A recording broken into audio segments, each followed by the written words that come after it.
Hello, everyone. Happy Thursday. So, today's today's message is about toxic masculinity. So, the reason I chose to do this is because I've done two videos, one on divine masculine, one on divine feminine. And then I did a video on toxic masculine. And I was like, well, I don't want to do one on toxic masculinity because I'm a feminine.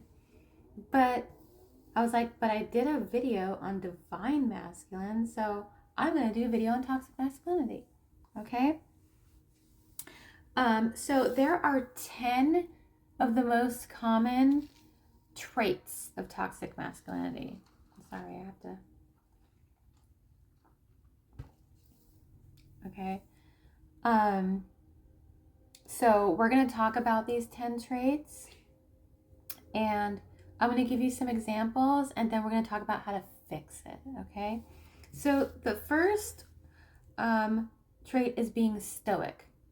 Men who are told, oh, boys don't cry, men don't show emotion.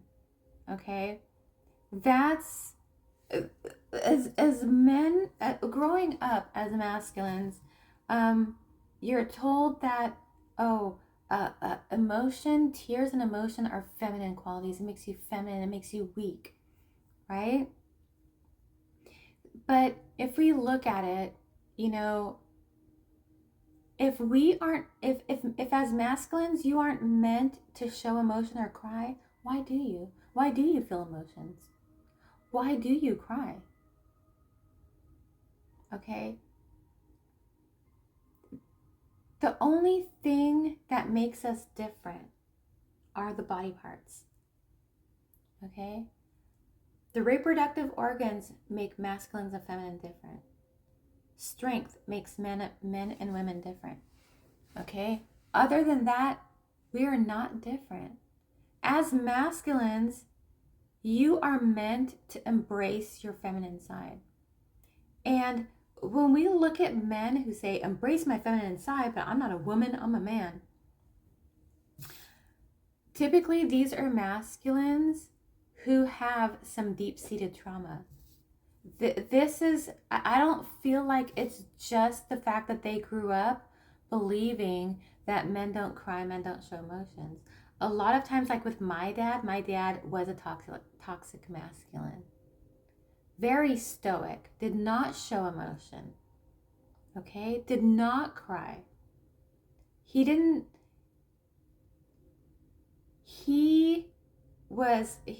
born in Poland, grew up near Berlin during the war, Second World War. His childhood was exceptionally difficult. They were poor.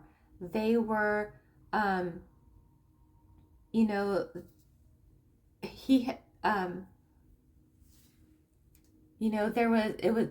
lived through a war. They lived in a time where, he never went to war, but they had to,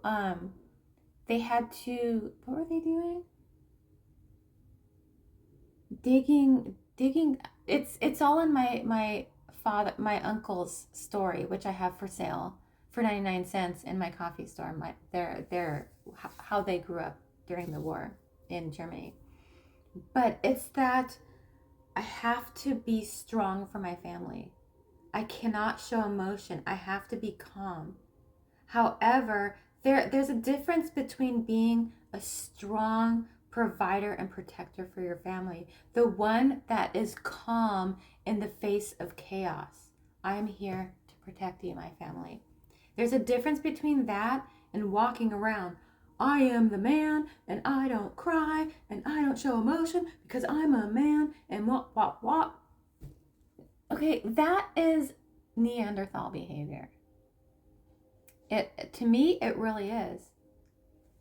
A lot of feminines find it endearing and beautiful when a man is able to show emotion, to be able to cry.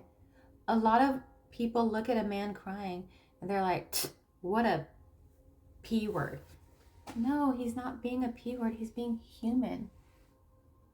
There's something, when men embrace their feminine energy, they become softer in the way of, like, here's an example. Joey Swole, right? Look at him. Big hulky guy. Handsome. He's handsome.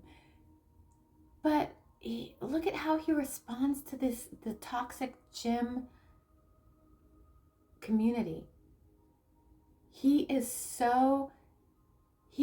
man enough to stand up and say, you know what you're doing is wrong. You're being disgusting. You're being this, you're being that. That is not how you treat people. Okay? He is being a man and he is standing up, okay, for what he believes in. Yet he's showing compassion. He's showing understanding. He's saying, you know what? How dare you treat that person that way? It's compassion. And people love him, okay, for that. Men, now, it's okay. Sorry about that. I had to put back my sweater because it's cold. So yeah, being stoic, toxic masculine, not crying, not showing any emotion is toxic. You know why? Because you're taking the emotions that you feel, you're pushing them down. Push it down, you push it down. Okay? And what happens when you push it down so much that there's no room to push down anymore? Explodes, right? It's like shaking up a soda bottle. It'll explode. Placing Mentos. It's like placing Mentos into a Pepsi, right? You can only put so many Mentos before, psh. All right? So when it comes to that growing up of, I can't be emotional, I can't cry, there needs to be you need to be able to look at that and say, you know what? If I wasn't meant to be emotional, if I wasn't meant to cry, why do I? When someone tells you it's not masculine to cry, it's not manly to cry, it's not manly to show emotion, you can say, well, then why do I have the capability to feel emotion? Why am I able to cry? If I'm not meant as a man to do that. And let them explain that to you. Okay? Next, being promiscuous. So there's a double standard there, right? A man who will sleep with 20 women in a week, ooh, they're studly. Ooh, they're a player. Ooh, they're awesome, right? But a woman who sleeps with 20 women in a week, oh, she is a, SLUT, a sloot, or she is a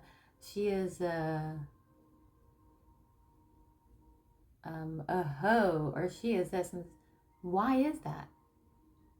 Why is it that as a man you are encouraged to sleep with as many women as possible? Why does it make you manly?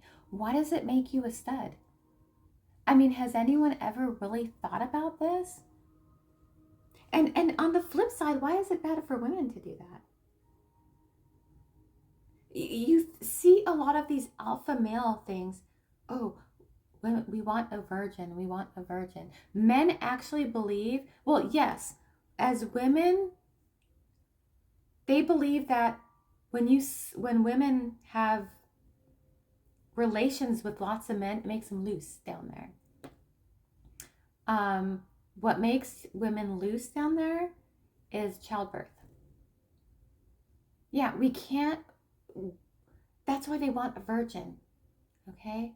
Because of down there.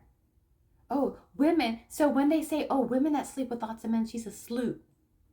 Because then they're like, well, you know what? They see her as contaminated. They see her as loose. That's the term, loose. That woman's loose, right? Loose. And she's just, when men look at a woman who's been promiscuous, oh, she's just trash. She's something to be thrown away. Why? As feminines, we are allowed to test drive the car. Okay? If the car just doesn't go the distance that we want it to go, we have a right to say, psst, next. So when men say, oh, to sleep with lots of women, that makes me a stud. No, that makes you a sloot. That makes you a player. That makes you undesirable as someone, as a masculine, to feminines, as a masculine that's a player. There are feminines out there who want the player. I want to change him. I want him to end his player ways. I want to be the one to save him. And that's toxic femininity. That's not divine femininity. That's toxic femininity. For men to say, oh, you know, oh yeah, I'm a stud. I can sleep with a different woman every week. Why? Why would you want to do that? Again, it's that going back to the first trait of being stoic. Oh, I don't have emotions. I'm a man. I don't have emotions. I don't fall in love. I don't love. I could just hit it and quit it. It for a man to sleep with lots of women and not give a care is to prove the fact that he's a man because he doesn't have emotions. He doesn't catch feelings. Right? When a man catches feelings for a woman, what does that make him? A P word. P-whipped, right? That's why. But for a woman, for decades, for centuries, women are seen down here and men are up here. So for a woman to sleep with lots of men, oh, you must be getting paid for what you do. Oh, you, I was going to say something, but I'm not going to say it. Because I'm meaning it one way, it's going to come across another way. But, oh, you were already less than me, and you're just giving your femininity, your sacral area away to a bunch of men. And the funny thing is, this is the funny thing, that men see women as less than, right? Yet they care how many men these women are sleeping with. Well, if women are below you, then why would you even care? Okay? Why would you care who they sleep with if they're below you? Back in the day, during the slave trade, right? Did the masters care how many men their feminine servants slept with? No, they're like, I don't care. You're just a servant. Why do I care? Right? Nowadays, men, even the alpha males, are like, I want a virgin. I want a woman who's never been touched by a man. Why? Oh, because she's unspoiled. So a woman who sleeps with a man is spoiled? But once you sleep with that woman, isn't she now spoiled? Well, she's spoiled by me, but she's still spoiled. You can see where it's cherry picking with men, right? It's a double standard, because the men, when men are like, I can sleep with as many women as I want, or men, I can sleep with as many people as I want. And the reason I focus on women is because of body parts, not because of sexual orientation. I'm just talking about body parts. When a man sleeps with a lot of women, oh, I'm a stud, I'm cool, I'm like the man, I'm a playboy. Okay, but I want a virgin. Well, first off, good luck in today's world. Okay. Second off, why would you care? Already by doing that, you seize women as second-class citizens, as below you. Why would you care with how many guys they slept with? So yeah, it's the blinders, right? Oh, logic. What are you talking about? Why are we being logical about this? Because you're being unfair. Okay? Let's move on to the third one, homophobia. Oh, toxic masculine trait.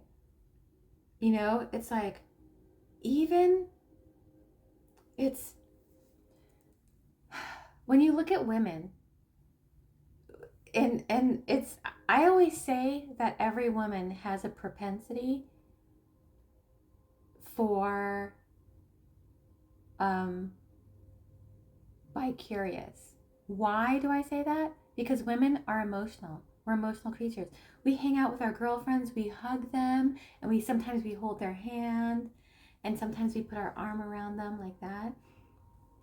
We are loving. We, as feminines, we are loving and warm and nurturing and compassionate. We love our girls, right? It's our girls. And we hug them, and sometimes we'll even kiss them, right? Just like, sometimes, yeah, we go out, we drink, and then we kiss each other. And it's not, no, the guys love it. But when guys do it, you know, like my daughter's dad was telling me, like, he used to go to the mall with his friend. And sometimes they're like walking and their hands graze like this, and they're like, oh my God, stop touching me. That's gay. Why? You graze, man. What about when you shake someone's hand? Is that not gay? You're touching another man. When you hug your buddy, is that not gay? You're touching. When you're wrestling, when you're at the pool and you're wrestling, is that not gay? You're touching. Oh my gosh. And you're hugging in a way. That's not gay. But if you happen to graze hands, oh my God. Homosexuality is weakness. It's that. And YouTube, I'm not saying that. That's something I'm reacting to. Oh, you know, it's mental illness. No, it's not. It's normal. You accept the normality of women being lesbian or bisexual. Normal. Awesome. Every woman should be a lesbian. Why? Why shouldn't every man be gay? Why? Double standards again, right? There is nothing, it comes back to number one. Men don't show emotion. Men don't show compassion or love or understanding. Because to touch another man is gay. And people might say, oh, well, no, it depends on the touch. Why? Touching is touching. Doesn't matter if it's your hands or you're like picking people up or you're giving them a hug. It's still touching. Okay? There's a lack of acceptance. And okay, some people are like, well, I don't accept that life. Okay, you have every right to not accept it. No one's saying you have to accept it. But there's an air of being, when I say acceptance, you see two men as a couple and you're like, oh, all right, cool for them. If they look happy, they look like they're in love, I am happy for them. I don't subscribe to that lifestyle, but hey, whatever floats their boat. They're happy and I'm happy for them. A toxic masculine cannot say that. Oh, look at that. It's disgusting. Why don't they just do it in their... I always say the masculines that are most offended by homosexuality are closeted. That's what I think. Because seeing it stirs something within them that they're like, oh man. Look at that show. Is it on TLC? I think it's TLC. No, it might be on another. I don't remember. But My Husband Is Not Gay. Okay, Mormons in Utah, FLDS, gay men marry heterosexual women, but they suffer from something called same-sex attraction. That's homosexuality. That's what it is. But we're not gay. But it's the wives. My husband's not gay. He just suffers from same-sex attraction. That's gay. He's gay. Or he might be bisexual, but he's gay. He likes men. Oh, no, he's not. You need to stop it. Okay? Allow people to live the way that they want to. It doesn't matter. Lesbian, gay, bisexual, transgender, non-binary. It doesn't matter. Toxic masculines do not let that stay. They have to. And again, it comes back to the ego. Fear. I don't understand that. So I'm going to laugh at it and be disgusted by it because that's protecting my ego. My ego says I'm a man and that is not manly. Well, maybe you need to maybe you need to heal whatever shadows are causing you to act that way. And tell your ego to sit down and shut the F up. Okay? Moving on to number 4, being violent. And we're talking about aggression and violence to prove masculinity. Okay? And we're not just talking against other men. We're talking about men who do this against women. To me, men who lay their hands on women in anger are cowards. They're cowards. They are the biggest P words out there. You are stronger. As masculines, as men, you are physically stronger than women. It's a woman, it's biology. And you're going to put your hands, it's like an adult putting their hands on a child. Why would you put your hands on a child, someone weaker than you? Why would you put your hands on a woman, someone weaker than you? You are no better than a child. A word. No better. Okay? What, you're trying to prove you're a man? You know, I'm a man. I'm going to punch you. I'm going to knock you out to prove that I'm a man. Why do you need that to prove you're a man? You don't need to be violent towards other people to prove you're a man. So how do you get over that? People feel that when someone puts up their hands and you're like, you know what, man, I'm not going to fight you. Oh, what are you, a P word? What are you, a P word? The easiest thing to do is say, you know what, no. But what is putting our hands on each other going to solve? It's going to hurt you. It's going to hurt me. We're both going to end up hurt, and it's not going to be, nothing is going to be solved. Why do you, as your brother, as a fellow masculine, why do you want to physically hurt me? What is it about me that makes you want to physically hurt me? Okay? When you react that way, it shows maturity. It shows a more of a healed masculine energy than a toxic masculinity where you just want to beat people up, right? Let's move on to 5, being dominant. We talked about this, right? Women are below me. Women are subservient.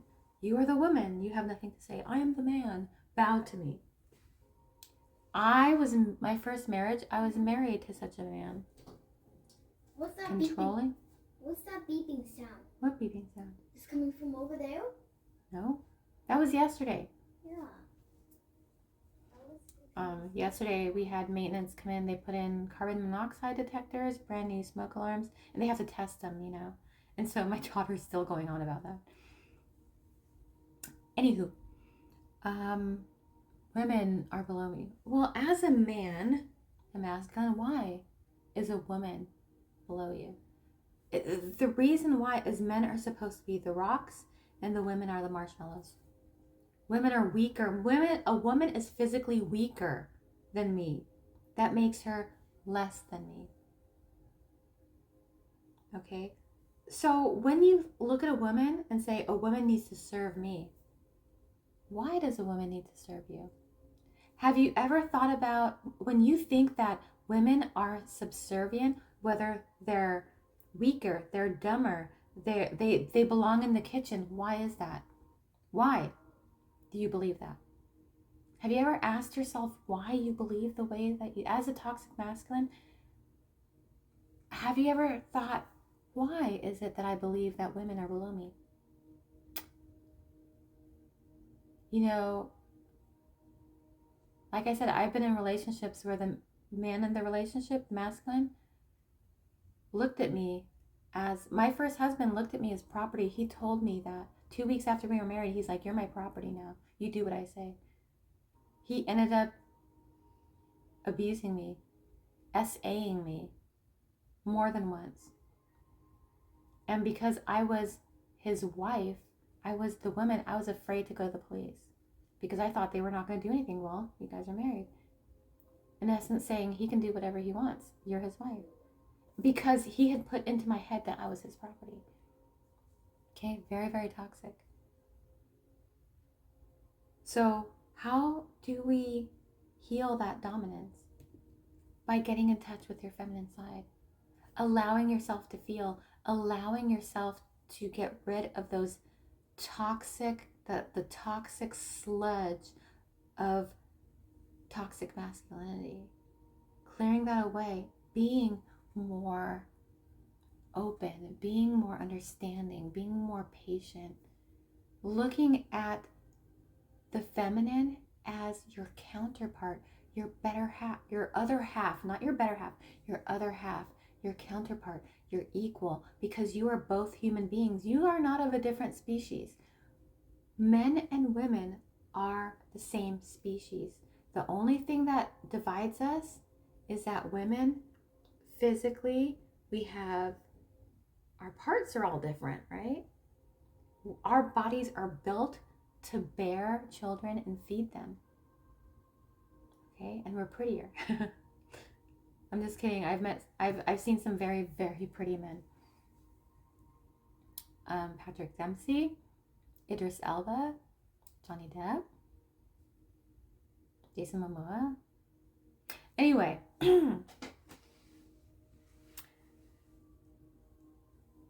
being dominant, there is a need to look at the woman, the feminine, and say, we are no different than each other. The only thing different than us is our parts. Okay? If you look at a car, you look at a SUV and a sedan. They're both cars. They're just built differently, right? Same thing. You know, the man is the Ford Expedition, and the woman is the Ford Prius, I guess. I don't know. But we're still Fords, right? We're still vehicles. It's just the Expedition is bigger and stronger than the Prius. I'm not a Prius. I am a Bentley. That's how every woman should see themselves. Bentley, a Mercedes Maybach, a Rolls Royce, whatever. That's who I am. Right? Don't send me a Ford Expedition. Send me a, I don't know. Right? Send me a bigger and better Bentley or Rolls Royce. I'll take that. Anywho, number 6, sexual aggression towards women. And we're not just talking about SA, we're talking about comments, harassment, R-word myths, entitlement to women's bodies. We go back to being promiscuous, right? I want a woman who is untouched. Comments, sexual comments towards women, okay, about their bodies. Harassment. We're talking about sexual harassment in public, at work. Okay? Objectifying women, turning them into an object. That's what many toxic masculines do. They see women as an object. If that's what you want, they have some, what are they called? The real dolls or whatever, the Smex dolls. They look like real women. They have all the body parts. You can customize the body parts as big or little as you want. Go get one of those. Then that's the type of woman that you can objectify. Don't objectify a human woman just because we're built differently. When it comes to this, these are not sexual objects. These are meant to feed children. Okay? That is not a sexual object. It's used to create new life and hold new life. and give birth to new life. Okay? That's how you have to look at women. Not to say you can't look at a woman who's nicely built and say, wow, she's really attractive. I would love to get to know her. And you can even say to yourself, wow, I would hit that. You can say that. Just don't say it to her. Don't say it out loud. Say it in your head if that's what you're going to do. But to go up to women and objectify them, or I see all these videos. I saw this video of this. It was she was doing a live in the grocery store, pushing her cart. Old guy behind her with his phone filming her butt and walking away. And I'm like, that is what I'm talking about. Sexual aggression towards women. Okay? When men are talking to women and they're looking at their cleavage. Sexual aggression towards women. Okay? Seeing a woman and going, damn girl, you got fries to go with that shake? Sexual aggression. It's funny, but it's still, women don't like that. Saying sexual based jokes in front of women. Sexual aggression towards women. So how do we fix that? Again, seeing the woman as a human being. Seeing the woman as an equal. Seeing the woman as no different than you except for body parts. You as a man have the body parts you have for reproductive purposes. Us women have the body parts we have for reproductive purposes. Do we use them for pleasure? Absolutely. Okay? Because that act of sexual togetherness creates intimacy. It creates a bond between us. So I'm not saying you can't view each other in that way. Of course you can. There are men I view that way. Namely, I'm not going to name them. But that doesn't mean I'm going to see him any differently than as my equal and as a human being. I'm just attracted to him. And same thing with toxic masculines. Seeing women as just objects that they can have their way with. As men, as masculines, you have no right to a woman's body. That is her body. You have no right to tell her what to wear, who she can talk to. In the bedroom, you have no right to tell her, to force her to do things. That's what my first husband did. He forced me to do things in the bedroom that physically harmed me, but he didn't care. He did it anyway. Because he saw me as property. He saw me as chattel, as an object that he could do whatever he wanted with. Okay? Again, we can heal that. You can heal that by seeing the woman as your equal, as your other half, as a human being, not as an object. Moving on to number 7. Number 7 is the same as number 1, unemotional. Being emotional is feminine. Okay? Hearing your buddy is getting engaged and saying, oh man, I am so proud of you. You deserve it. You guys make a beautiful couple. And your friend going, okay, yeah, okay, Nancy. Why? Why can't he express himself that way? He's genuinely happy for you. He genuinely believes that you two are like perfect for each other. And you have to go and ruin it by saying, okay, Nancy. Why? Why can't you say thanks, man? I really appreciate it. I really love Betty, whatever her name is, right? Being emotional is feminine. Okay? But again, we all have to be able to balance our feminine energy and our masculine energy. It's a matter of acknowledging that you have a feminine side. Okay? That you have the propensity for compassion and understanding and tolerance and acceptance and love and joy. Okay? Moving on to number 8, not being a feminist ally,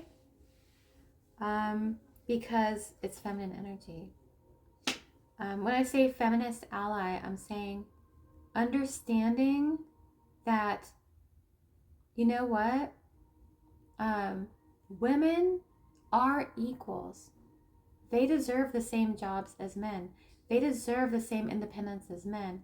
If a woman wants to be a boss, I'm rooting for her. There was something I saw. There was a feminist rally, and there was a man in the middle of the rally surrounded by women, and he was wearing nothing but shorts. And he was holding up a sign that says, "I am half naked in a group of women, and I could not feel more safe." This is what women should feel like when they go out. Feminist ally, right? As a feminist ally, you're saying men should see women as their equals. Men should understand that where men are physically strong, women are emotionally strong.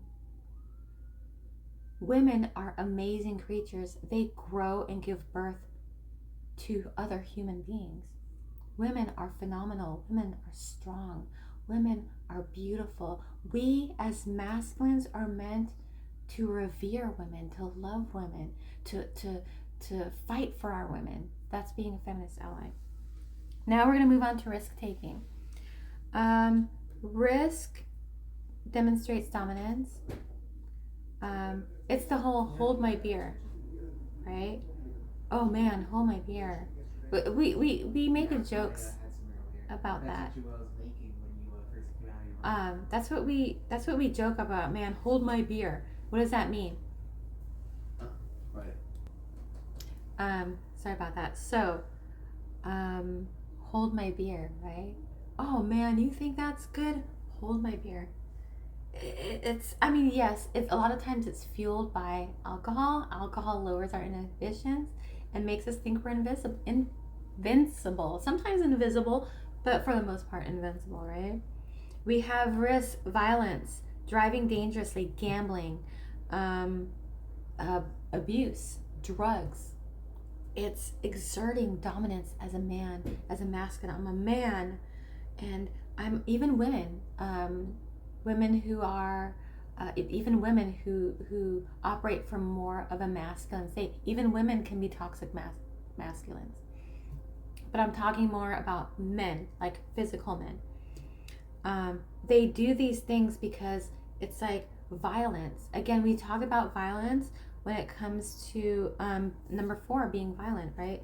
Driving dangerously. How many videos do we see of people driving on the freeway, 150, 200 miles an hour, weaving in and out of traffic? And then what happens? Their lives are either gone, they take other people's lives, or their car is, look at, oh my gosh, what's his name?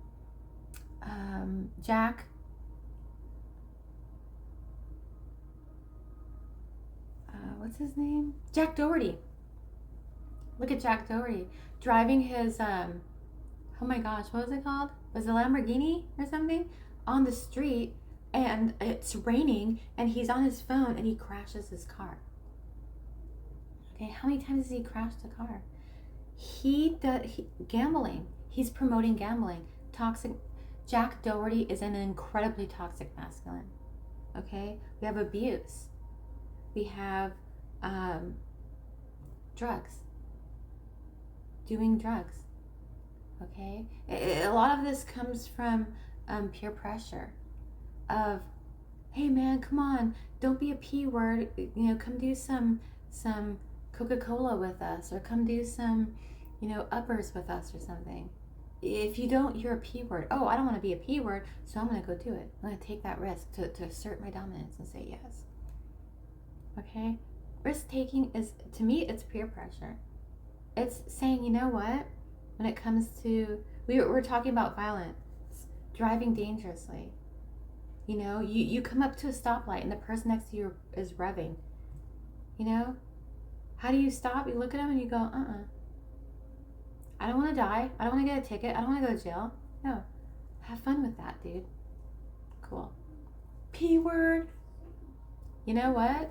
I don't want to die. So yeah, maybe I am because I don't want to die or get a ticket or go to jail. Okay, people, men who drive really fast, it's that assertion of dominance. But why are you putting your life in danger or the lives of other people in danger to assert your dominance?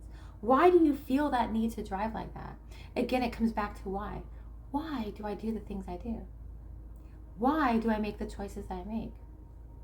Okay? And that's where shadow work comes in. It tells you why you do the things that you do. Gambling. We see lots of stories. People gamble away their houses, gamble away their plane tickets, gamble away this, gamble away that. To me, it's that risk. It's asserting dominance. Oh no, I'm gonna win. I'm gonna win. I'm this. I'm that. Do you? No, you usually end up broke.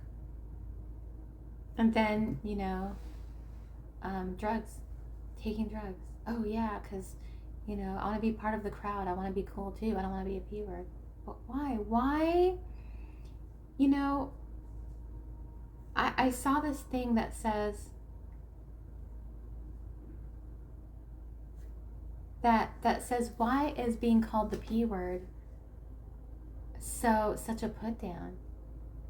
As women, we know what the P word does. The P word will pass a watermelon. Okay? Sometimes we push watermelons out through that P word. Can a man do that? Man doesn't even have a P word to push watermelon out, but you kick a man in the balls and he's incapacitated. So why is being a P word a put down?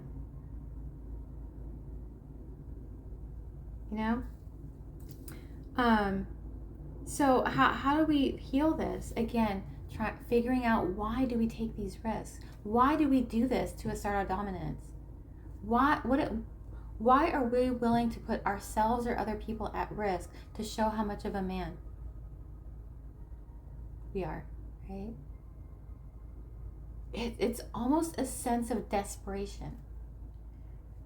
And now we're gonna do number 10, not helping around the house. Oh, it's women's work. Oh, I don't do dishes. Oh, I don't do laundry. Oh, I don't vacuum.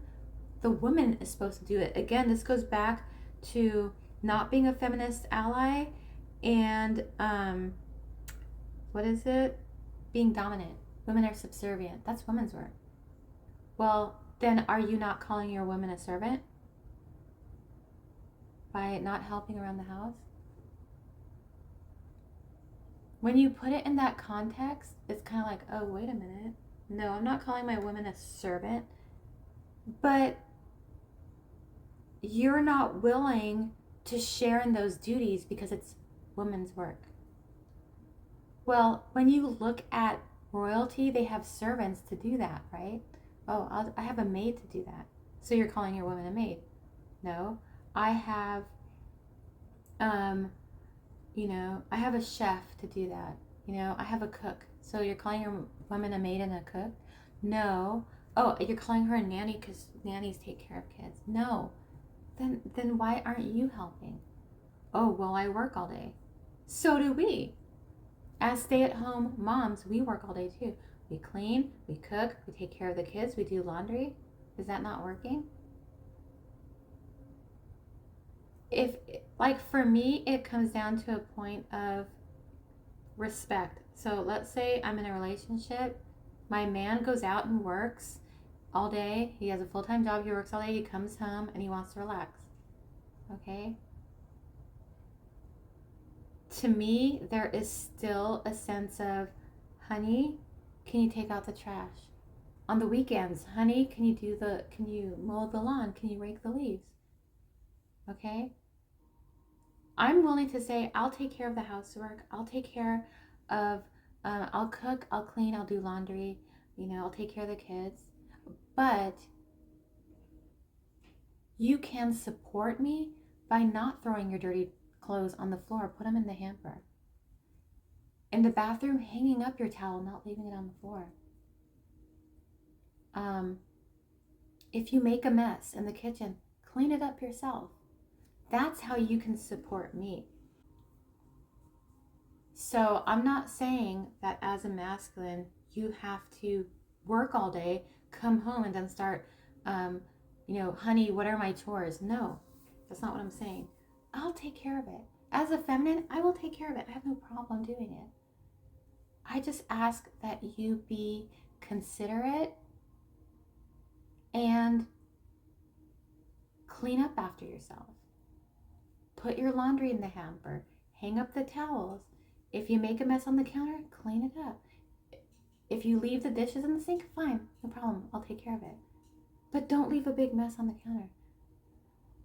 Okay? So, those are the 10 traits of toxic masculinity. I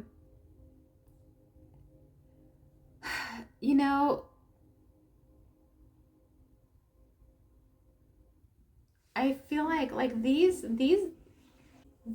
are really probably the 10 biggest. I think this basically covers everything, right? When it comes to toxic masculinity, especially alphas. I'm sorry, if a man says, oh, I'm an alpha, I'm like, oh God, how long until I can leave this man's presence? Because I'm like, oh God, toxic masculine. And it's funny because the new look I have right now, 50, like my daughter's dad just, when he came in, he was like, what's with the 50s housewife look? Is that what you're going for? I'm like, yeah, 50s housewife. Which I don't mind being a housewife. I don't mind being a stay-at-home mom. However, as a feminine, I demand just if as a masculine you demand respect. Hey, mommy, it's buffering. I know. As a masculine, if you demand respect and equality in a relationship, then I expect the same. Respect and equality in a relationship. We can split up the duties. I have no problem doing that. But just like as a masculine, if you have a full-time job and you are out there working all day, there's a certain respect as a stay-at-home mom I have for your job. I'm not calling you at work. I'm not texting you at work. I'm not bothering you at work. I'm not timing you when you're going to get home. Just like as a masculine, when it comes to a stay-at-home mom, don't expect her to be your maid and your cook and your nanny. Don't just throw things on the floor and say, oh, Caroline will pick it up. You're not my son. You're my partner. You're my spouse. You're an adult. Pick up your damn chonies off the floor. Put them in the hamper. It's all you have to do. It takes 2 seconds. And it's a level of respect and reverence towards the woman who is later going to put them in the laundry, clean them, iron them, and put them back in the drawer for you. Okay, that's doing your part.